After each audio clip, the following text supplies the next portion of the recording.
বিসমিল্লাহির রহমানির রহিম। ফাইজা রান্নাঘরে আপনাদেরকে স্বাগতম। আজকে ফাইজা রান্নাঘরে আমি একটা পাক নিয়ে আসছি। শীতল পাটিতে বৈশা আমি মশলাটা আর কি রেডি করতেছি। আর ওইদিকে আমি গরুর ভুঁড়ি আপনার সিদ্ধ দিছি।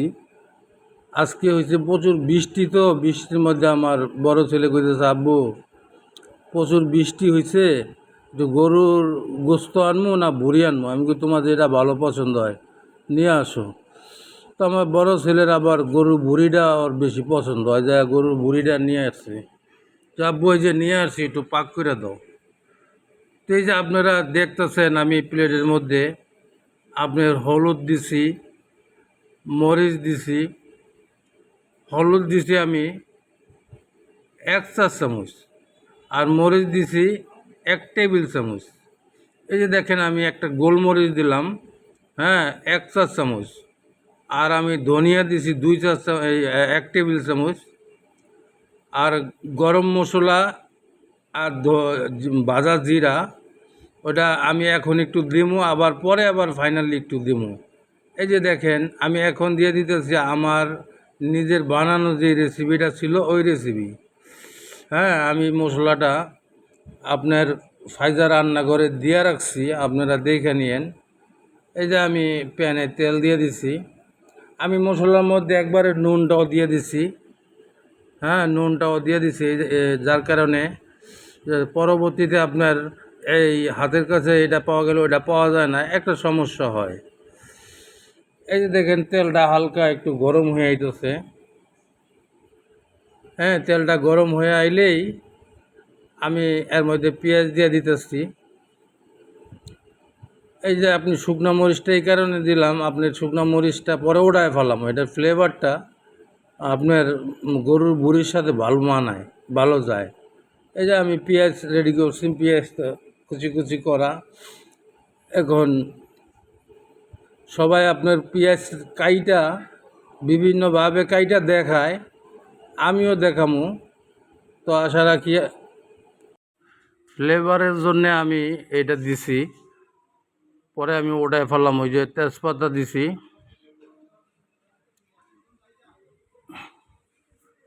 এই যে দেখেন সাথে সাথে আমি পেঁয়াজটা দিয়ে দিছি।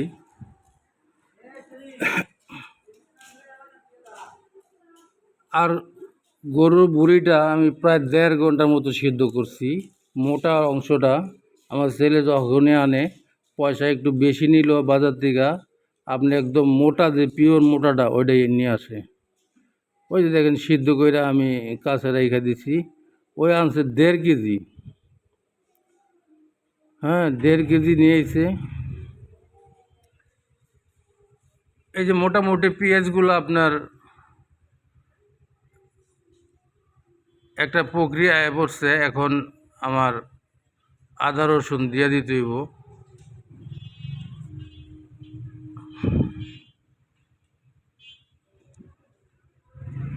আর এমনি তো ভুঁড়ি তরকারিটা একটু ঝাল বেশি লাগে। আপনি ভুঁড়িটা একটু যদি ঝাল বেশি না হয়, এই যে আমি আদা রসুন দিয়ে দিতেছি। হ্যাঁ, এই যে দেখেন এখানে দুইটা মিক্স করা একসাথে আমি 2 টেবিল চামচ দিয়ে দিলাম। 2 টেবিল চামচে আপনার 1 টেবিল চামচ আদা, 1 টেবিল চামচ রসুন। একটু কম বেশি আছে, আমি অন্য অন্য ভিডিওতে বলি সবসময় একটু কম বেশি থাকে। তো এই যে দেখেন মোটামুটি একটা মশলা কাঁচা গন্ধটা গেলেই আমি আমার অন্য মশলাগুলো আমি একবারে ডাইলা দিলাম। এটা নুন সহ সব মশলা দিয়ে দিছি।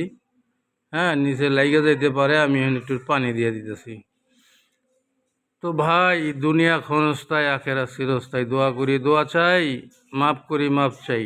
দুনিয়া ক্ষণস্থায়ী আখেরাত চিরস্থায়ী। এই যে পানিটা দিয়ে দিছি।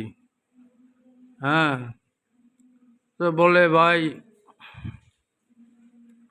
ওই কাল কিয়ামতের সময় আল্লাহ পাক, আল্লাহ জাল্লা শানু, আল্লাহ তবরক তাআলা এরম বলছে 7 ব্যক্তিকে আল্লাহর আরশের ছায়ার নিচে জায়গা দিবে। এই যে দেখেন আমি বুড়িটা দিয়ে দিছি, আমার ওইটা তেল ছেড়ে দিছে মশলায়, এই সময় আমি বুড়িটা দিয়ে দিছি। আমি পরবর্তীতে অল্প কিছু আলু দিমু, আধা কেজি না, ঠিক এক পোয়ার মতো ছোট ছোট করে আলু দিমু সাথে। আর এখন পাকটা করতে আপনার বেশি একটা সময় লাগবে না, কারণ আমি 1.5 ঘন্টার উপরে বুড়িটা আগেই, হ্যাঁ, ওই পাতিলে আপনার নুন দিয়ে হালকা হলুদ দিয়ে আমি সিদ্ধ করে নিছি।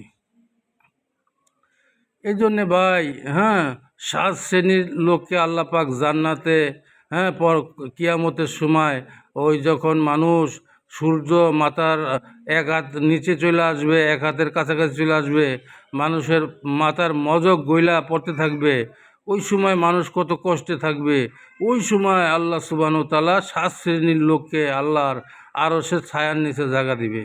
এই 7 শ্রেণীর লোক ভাই, প্রথম যে ব্যক্তি, সে হইছে ন্যায়পরওয়ান বাদশাহ। যে বাদশাহ, সেও আপনার ন্যায় বিচার করে, 5 ওয়াক্ত নামাজ পড়ে, হ্যাঁ, সে জুলুম করে না, কারোটা মাইরা খায় না, ইচ্ছা করলে সে মাইরা খাইতে পারে কিন্তু খায় না, ইচ্ছা করলে সে জুলুম করতে পারে, করে না, ওই ব্যক্তিকে আল্লাহ আরও সে ছায়ার নিচে জায়গা দিবে। বলে দ্বিতীয় ব্যক্তি, হ্যাঁ, বলে ওই, বলে ওই যুবক যে যৌবনকালে আল্লাহর ইবাদত বন্দিগি নিয়ে ব্যস্ত থাকে। দেখবেন অনেক পোলাপান আছে, বিভিন্ন খেলাধুলায় না যাইয়া সে টুপিটা নিয়ে খালি মসজিদের দিকে দৌড়ায়। এমন অনেক পোলাপান আছে, অনেক মায়ের ঘরে এরম সন্তান জন্ম নিছে, হ্যাঁ, প্রায় ঘরে